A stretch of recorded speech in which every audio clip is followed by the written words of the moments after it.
Hey guys, hope you are well. This is Kim, and I'm going to do a couple different tutorials for you today. The first one is going to be, I saw in the group where we're talking about extracting from a scene, placing into another scene, shadows, things like that. So that's what we're going to talk about today.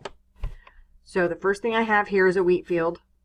And I don't know if you guys are familiar with Pixel Squid or not, but I am a member of Pixel Squid, and I love Pixel Squid because they are ready objects. They are 3D objects. So I'm going to take one of these 3D objects today that's already cut out for this first one and put him into this wheat field. So I'm going to go ahead and choose him. And this is how the Pixel Squid plugin works. So he's in here, and now he just looks like he's floating on the wheat. I'm going to go ahead and put him in high resolution because he's blurry and it's driving me crazy. So sometimes that takes a second, but there we go. And we're going to go ahead and make him a little bit smaller. And I'm going to hit shift and drag my mouse so that he stays the same aspect ratio. And here's the nice thing about Pixel Squid. I'm going to go ahead and hit OK there. You can turn him. Isn't that cool? I think it's very cool. So that you can get the right angle that you want. And for this, I want him straight on. So it takes a second once you move him to download the new angle. And there we have it. So in order to get him in this wheat field, I'm not going to mask every piece of wheat, but you guys will get what I'm talking about. We are going to need to put his feet down in the wheat. So we are going to drag our Pixel Squid up here for a minute. And I'm going to go ahead and put a mask on this. So we have a mask over here. I chose mask down here in the options. And then I'm going to go over to my brush and make sure it's on black. I'm going to use the keyboard shortcut and the brackets to make my brush bigger. And I'm going to go ahead and put him down in this wheat field. Now, we can zoom in and really make this better, which I'm not going to spend 45 minutes on this for you guys, but just so you get the idea. We can go down here and take this out strand by strand, okay? And really get this wheat onto his feet. And I would use a soft brush for this, which is what I'm using. So if you scroll back out here, let's see here. Really need to make sure it's blended well.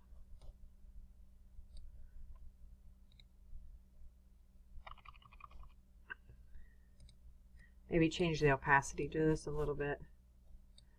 So you have different layers of, like that, the straw. And what I usually do is I go ahead and bring in strand by strand. Helps if you're on the right color though. Strand by strand on top of this guy. So this in-between stuff here really doesn't matter, but I want the strands. So you'll bring that in. You can change your opacities, change the direction of what you're painting. But basically what this does is it puts his feet in the wheat, okay? So I'm not going to get really intricate with this. Obviously, if it was me, I would take out a lot of this haziness right here, and I would start painting either with black or with white to remove or add strand by strand of wheat so that it looks a little bit more natural. But that's how you get his feet stuck in there so that he's not floating. In order to give him a shadow, I'm going to duplicate my layer. So I'm going to check my layer in the layers box. I'm going to hit Control J or Command J, depending on if you're on a PC or a Mac. And then with this layer, I'm going to go up here and I'm going to add an adjustment layer. I'm going to go to Curves. I'm going to clip this curves layer down and we're going to name it Shadow. And then I'm going to go over here and I'm going to pull this baby right down, straight. Now we have the shadow attached to this. Let's go ahead and select this layer and move it on top. Now we're going to go down here and select this because this is our shadow layer. And as you can see already, it's quite a shadow. Now let's go ahead and disable, delete this layer mask off of this so that we have the feet to work with. And then I'm going to select it again. And there's a million things you can do here. The most important thing is what direction is your light or your sun coming from? Is your light coming from here, from the back, or from the front? But let me show you a few different options. Obviously, this is really, really dark. So you will want to get your opacity down on your shadow layer quite a bit. And then if you want, you can go up here to free transform and just hit free transform. Come on, there we go. You should be able to grab it. You should be able to flip it. All I did was drag from the top. So then you can put this anywhere you want it in here. Okay, I'm not going to get really precise today. And then you can lower your opacity down some more, even more. You'll want to fix the feet, make sure the feet are all lined up. And now on this shadow layer, I'm going to go up here and I'm going to blur it. So we're going to go to blur, filter, blur, Gaussian blur, and you move your radius and watch the shadow. It should change. You choose what works for you. If you only need a little bit of a shadow or a lot of a shadow, it is up to you. We'll go ahead and leave it right there. And there's your shadow. And you can then go ahead and put a mask on this if you need to. Go over here and get a brush. And if there's things that you need to take out of this shadow or shave them down or manipulate them or what have you, you can do that. You can also smooth it out. You can make another shadow layer to put a little bit of shadow here, put a little bit of shadow back here. You can also use the dodge and burn tool. Burn would be my choice. And if you wanted to go back here and do some shadowing. So that's very simple, putting this guy in a wheat field and a shadow for you. So let's see what we have next. We have, let's get rid of Pixel Squid. We have a polar bear, which you don't want that one. Where's my original polar bear? Let's go see if I can find him. Okay, hang on, let me find him. All right, sorry about that, guys. Here's our polar bear. And we want to, one of the hardest things to extract is hair. From what my experience is, some of the things that you want to look for when you're trying to extract things, or if you're wanting to photograph something that you know is going to be extracted later, the more you can get the background blurred out, the better. The more contrast that you can get, like putting someone with a white shirt on a black background, or something that's black on a white or green background. You want as contrasty of colors as you can get, and you really want that subject to pop. This one's kind of in the middle. This background really isn't that blurred. But these guys are super sharp. This guy's super cute. But we're going to extract what I assume is mama here, because we do have fur. And I kind of wanted to demonstrate to you the best way that I have found. Now you can use Topaz Remask, and I actually do have the Topaz Remask 5, but I'm not going to use that for this because most people don't have that tool available to them. There's about a million ways that you can extract something. You can go here and you can go to the lasso tool, the polygonal lasso tool, the magnetic lasso tool. Some people really like the pen tool. I'm going to use the select and mask tool today, and I'm actually not going to use the select and mask here. I'm actually going to use the old way, which is the refine edge, and I'll show you how I get to that. Now the key to this is getting in close, making sure you're on add selection and not minus selection to begin with, and you're going to want to just start selecting, and it's going to jump all over the place. Sometimes it might even select your whole picture, which can be really, really aggravating.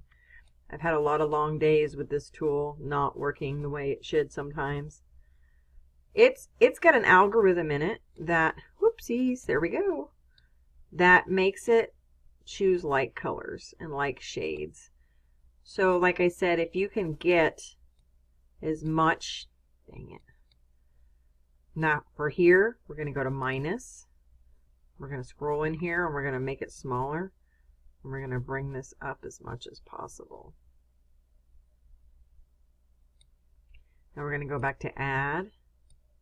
We're going to bring that down. There we go.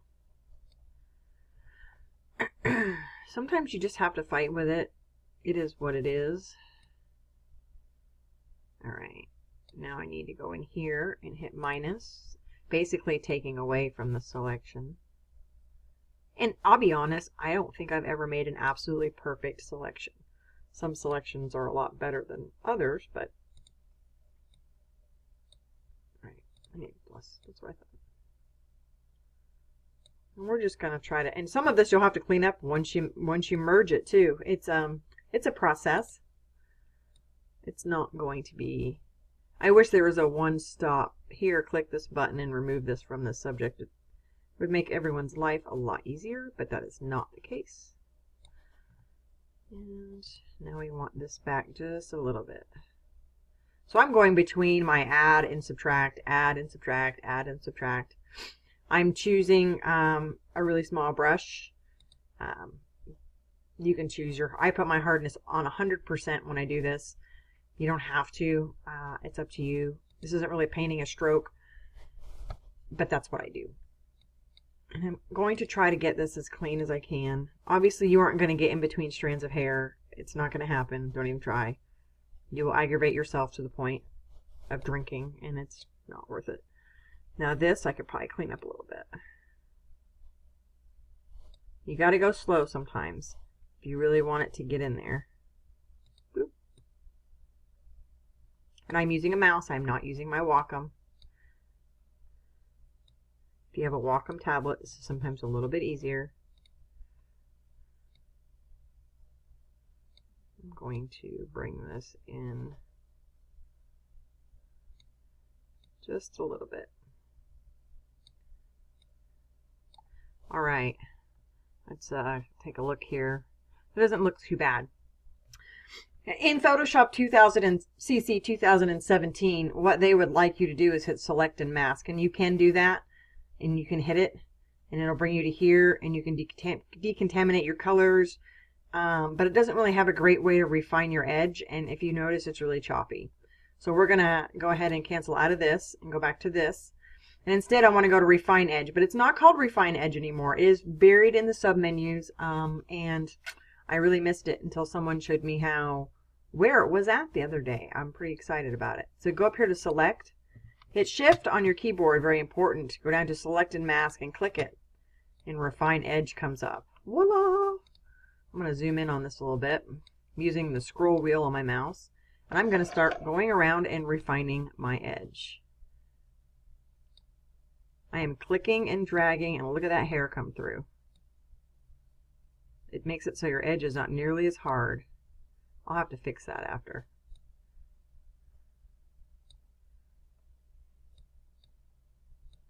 I'm just going to drag right around the edge, and it is going to refine it for me.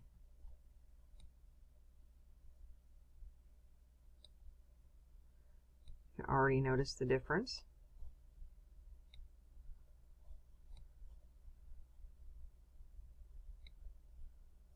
I'll have to fix that. We're missing some claws, I think. If you notice that, now you could go back and fix your selection by hitting cancel.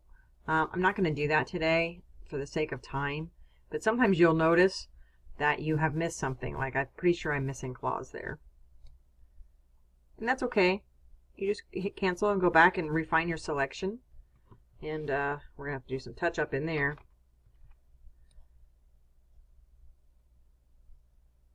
You're just telling it that you want it to think about this a little bit more.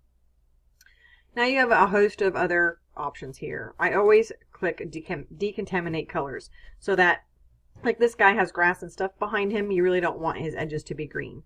You can either hit Smart Radius or not, it is up to you. But edge detection, just kind of play with your sliders. Every photograph is different. I put a little bit of feather in, but I usually don't put a whole lot. Smoothing, watch as I'm doing it. Kind of, and then you can put contrast in your edges too, which I don't want to do that. And my phone's going off, I apologize. all of these sliders like shift edge, all of those things, it all depends on your photograph and what you have going on here. I think I might want to back that up just a little bit. But see how that shifts the edge? Okay. Okay. You have output 2, and you can choose all of these. Well, what I do is new layer with layer mask. Then I hit OK. And there you have it.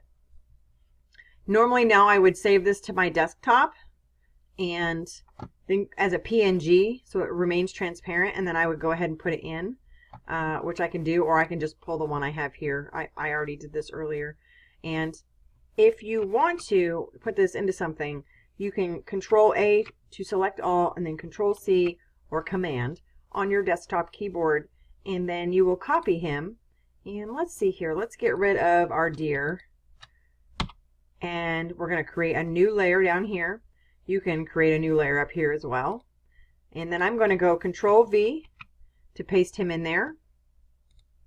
As you can see, it's a little odd to have a polar bear in a wheat field. I will have to agree. But for this example, I think it'll be fine. And then we're going to make our brush bigger. We're going to put a mask on this guy. And we're going to, whoopsies, do way too much. We're going to blend him in a bit into this wheat field. Okay.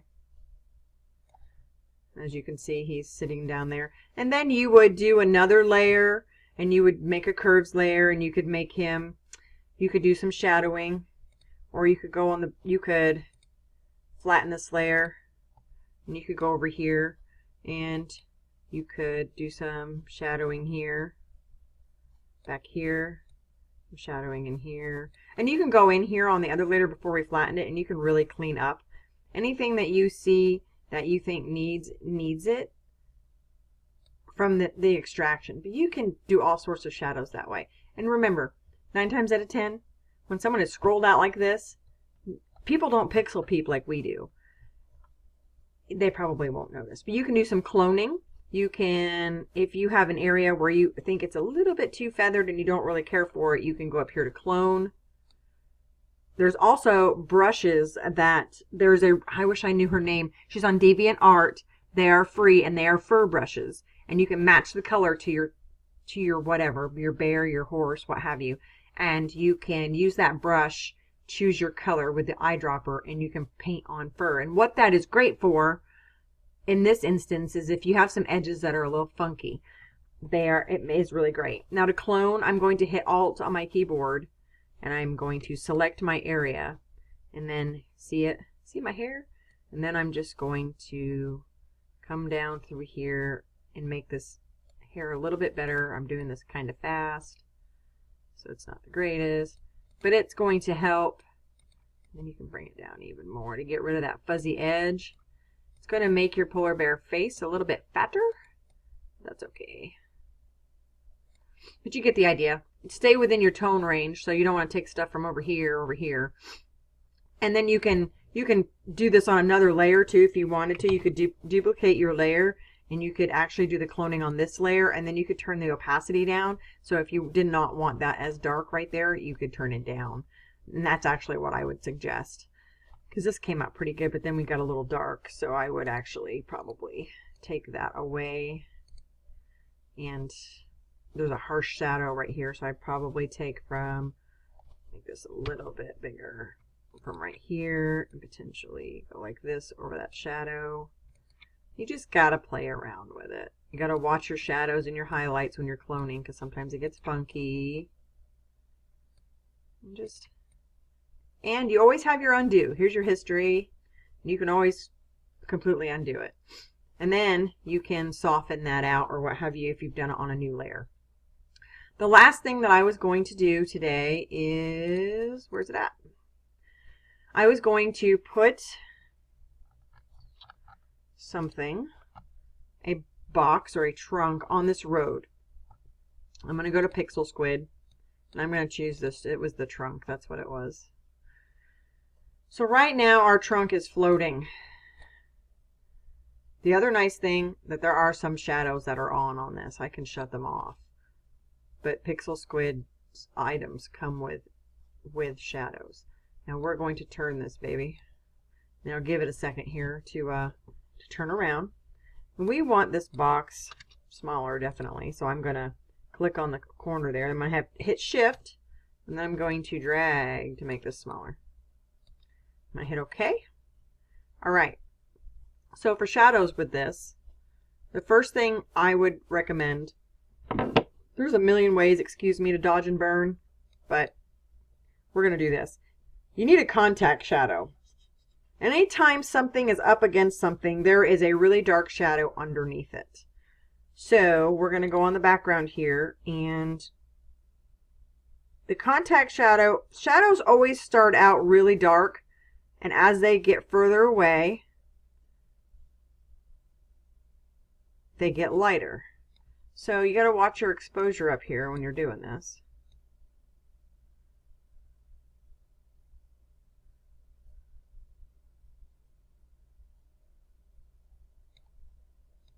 Anything that's seated always has a little bit of a shadow underneath. All right. Which that last piece, for whatever reason, kept getting really dark. There. Okay. Now what we're going to do is we are going to duplicate by hitting Control J this layer. Then we're going to go up to Layer, New Adjustment Layer, Curves. We are going to clip it down, and we are going to call it Shadow. And then we are going to pull it straight dark. I'm going to put this trunk on top of this trunk in shadow. I'm going to go back down to my shadow, and I'm going to move it. And this is another way to do it besides dodge and burn. Now you can make this shadow a little bit smaller, and then put it right about there. And then you can play with it. The opacity, turn the opacity way down or up. It's all dependent on you. And then on this part of this shadow, we're going to go up to Filter, Blur, Gaussian Blur, and did I choose the wrong layer? I think I might have. Let's hit it.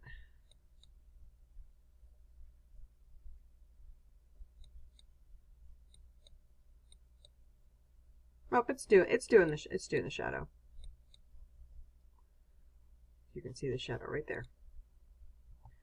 All right, so that shadow is directly underneath it. Now, if it had a shadow coming out here, what we could do over here is we could take this shadow and all of its stuff and put it with the trunk, and we could merge these layers. Okay. Now we're going to go ahead and duplicate by Control J the layer again. And that actually added a little bit of shadow for us. Hit Layer, Adjustment Layer, Curves. Clip this down, name it Shadow. And there we are. Make it black. Bring this trunk on top. These are your layers. What is on the top of your list is always, think of it as layers of paper, is always on top, and everything underneath it or behind it is in your list. So let's go to this shadow. Let's move it around here. And say we wanted a little bit of a shadow to be flipped toward us. Say we're looking at the trunk. We would go up here to Transform, Free Transform. We would grab this, click and hold, drag her, line it up just like that, hit OK, change the opacity of it. You can even offset it depending on the sun, depending on what you have going on. You can then hit OK, and Filter, Blur, Gaussian Blur, and then blur that out as much as possible. All right, guys, that's the basics of shadows and extracting and putting in something. There's a lot more to this that can sometimes be confusing. Don't overcomplicate it. Obviously, there's a lot of other different ways that you might need a shadow. It might need to be a perspective thing where it comes down here, or a perspective over here, or what have you. But this is the general idea of how to get your shadow in a shape, the shape of what you're trying to make. So, there's lots of ways to do shadows, and they don't always have to match exactly what you're doing, but you can do stuff. You can put a mask on it, what have you. It all depends on what you need and where your light's coming from, and you can take away some of those big sharp edges by putting a mask on your shadow layer. But basically, anytime, rules of thumb is know where your light's coming from, because your shadow is going to be the opposite direction. Whenever you're blending something into the subject, you always want to make sure what you put in and the background you put it into have the same kind of lighting, the same kind of color tones. If not, you'll want to do a curves layer over the entire thing to change the RGB channel and to change the brightness and the contrast of it so that it blends better. You always want to make sure that whatever you put something somewhere, if it's not in grass where you can pull grass up around it, which that's actually pretty easy, that you have a contact shadow. And a contact shadow is always going to be underneath your object. And it always starts out darker and then it goes lighter. It's kind of like a gradient, and you could actually probably use a gradient as well. If you went up here to gradient and you went from gradient tools over here, if you went, I probably don't want to do it on that layer. Let's do it on this layer. If you went from black to transparent and you drew a line like this, I can't draw straight clearly. Let's, oh, it's not going to let me move it. Dang it. All right, hang on.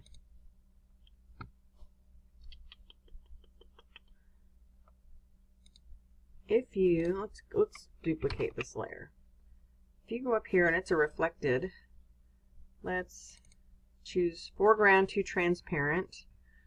Okay. Gradient type solid. We don't want to do noise. And if you do straight down, and then you can move it a little bit.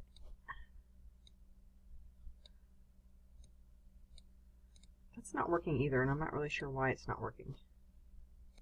Okay, guys, I'm not really sure why that wasn't working, but we're going to do it a little differently, and I will have to research that again. Let's go ahead and make a new layer, and we'll put it up here. Now we're going to go over and grab our gradient tool, and we're going to go up here and make sure that we are on like we were before. It's foreground to transparent, and we want to choose the reflected, not these other ones. And we're basically going to come down here and draw as straight of a line as we can. And see how this is broken? You can line it up just like that the best you can. And now we're on a separate layer. We'll go up here to our move tool and we'll move it around. Actually, we want this a lot smaller. So I'm going to shift and drag and get this a lot smaller. Shift, drag. So let's, whoopsies, get this right about there, let's say. Okay. And now I'm going to move this layer all the way down underneath. Now, if you notice, that put quite a shadow underneath. We could even maybe extend that a little bit. These are just different ways to go about things. Now, that is a fabulous shadow. There's a lot of things that you can do here. You could put a mask on this, and you could go to the brush, and you could remove anything that you needed to over here. These harsh edges. Round it off. You can go up here and go to Gaussian blur and blur it out. But you get the idea. So there you have our crate, our trunk that is sitting on the pavement with a shadow, and you can do shadows in other ways as well. I hope this was helpful for you guys, and I hope you have a great day.